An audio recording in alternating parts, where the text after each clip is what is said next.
Kira-kira dia bilang banyak yang nggak masuk akal dalam tuduhan kong kali kong antara Nadiem. Jika kita ingin melihat bagaimana sih atau seperti apa sih wujud nyata dari tong kosong nyaring bunyinya, kita bisa sama-sama melihat sosok dan wujud dari Didi Leonrich, buzzer banteng perpanjangan moncong Partai Demokrasi Indonesia Perjuangan. Selamat sore, saya Ngurah Herlin Punarbawa dari Kubu Tambahan Buleleng, Bali. Didi Leonrich, pertama, jika Anda tidak memiliki basic soal hukum, saya sarankan Anda cukup diam atau lebih baik Anda membuat narasi-narasi yang tidak berkaitan dengan kasus-kasus tindak pidana korupsi.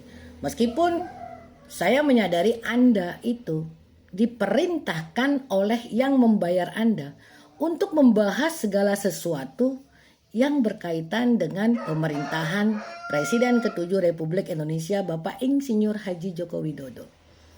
Narasi-narasi Anda, Didi Leonrich, Bodat Didi Leonrich, yang bicara tentang kasus tindak pidana korupsi yang melibatkan Nadiem Makarim, lalu mengaitkan dengan perusahaan Google yang katanya besar, sampai mengatakan jurnalis asing membahas persoalan kasus tindak pidana korupsi yang melibatkan Nadiem Makarim. Pertanyaan saya buat Anda, Didi Leonrich, jurnalis asing apa yang membahas persoalan tindak pidana korupsi yang dilakukan oleh Nadiem Makarim bersama beberapa rekannya?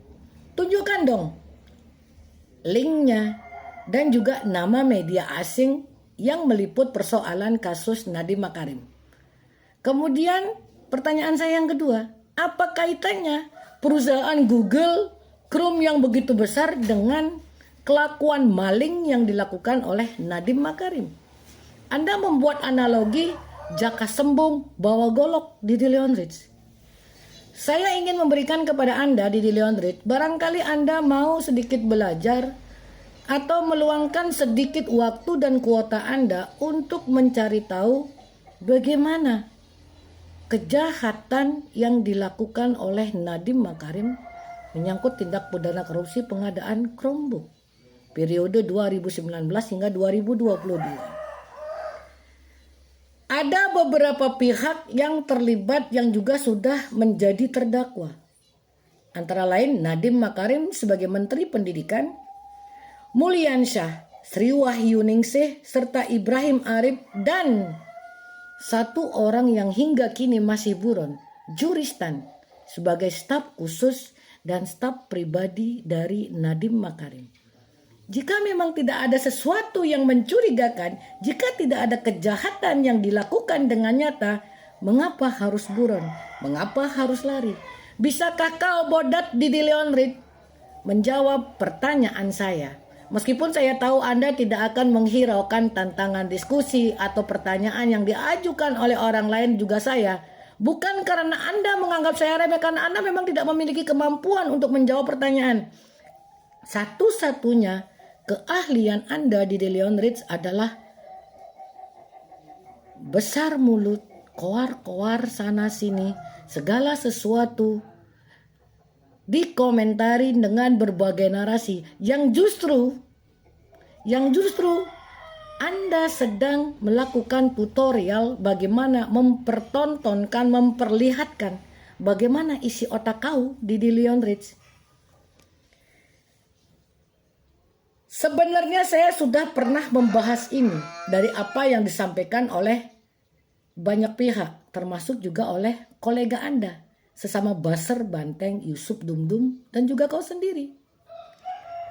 Apa yang dilakukan Nadiem Makarim? Penyalahgunaan wewenang dalam pengadaan Chromebook periode 2019 hingga 2022. Saya akan memberikan penjelasan singkat saja kenapa Nadiem Makarim ditetapkan sebagai tersangka. Ada keuntungan pribadi yang masuk ke rekening Nadiem Makarim melalui PT Akab Gojek senilai 809,59 miliar. Pengadaan dana Chromebook 2019 hingga 2022 masuk ke rekening Gojek PT Akam senilai 809,59 miliar. Kerugian negara hampir 2,18 triliun. Kerugian yang mencakup pemborosan anggaran untuk lisensi CDM yang dianggap tidak diperlukan serta selisih harga pengadaan perangkat yang tidak efisien.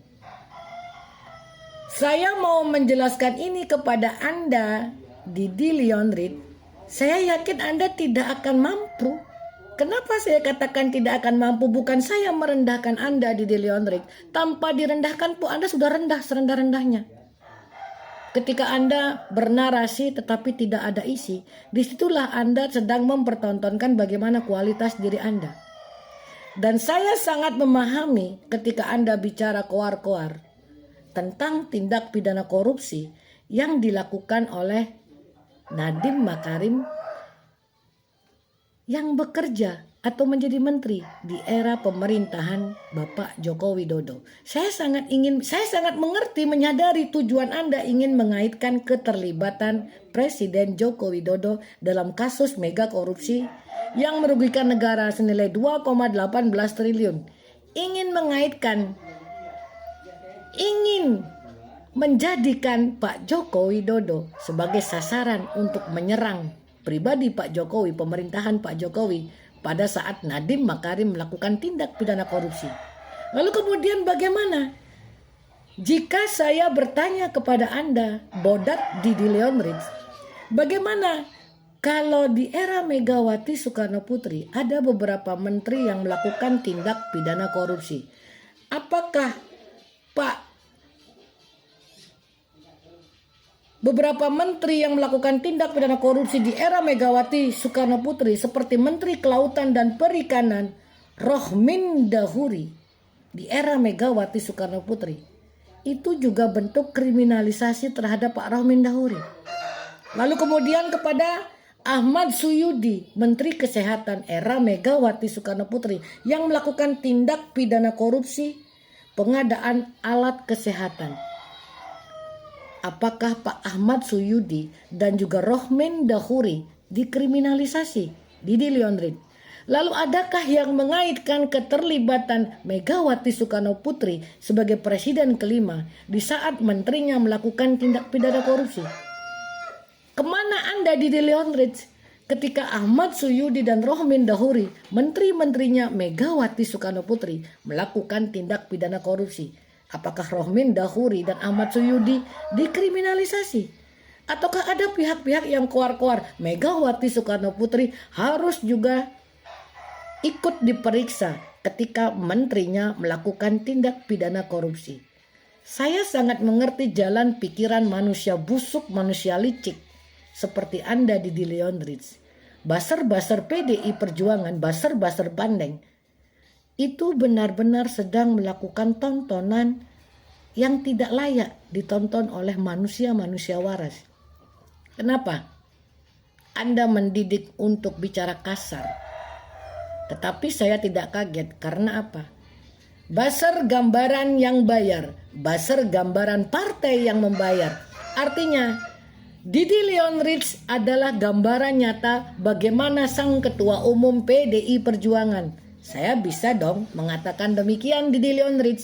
Kalau mulut Didi Leonrid begitu kotor, ya, begitu luar biasa dengan mudahnya mengeluarkan kata-kata kotor dalam video-videonya, maka saya di sini bisa juga menyimpulkan bahwa itulah isi mulut, begitulah isi kepala, dan begitulah isi hati dari Ketua Umum PDI Perjuangan Megawati Soekarno Putri. Jika Anda keberatan dengan apa yang saya sampaikan, silakan lakukan upaya hukum apapun. Karena saya memiliki data-data dan fakta tentang bagaimana Anda menerima bayaran Didi Leonrid. Selamat sore, saya Ngurah Ellen Punarbawa dari Kubu Tambahan Buleleng, Bali.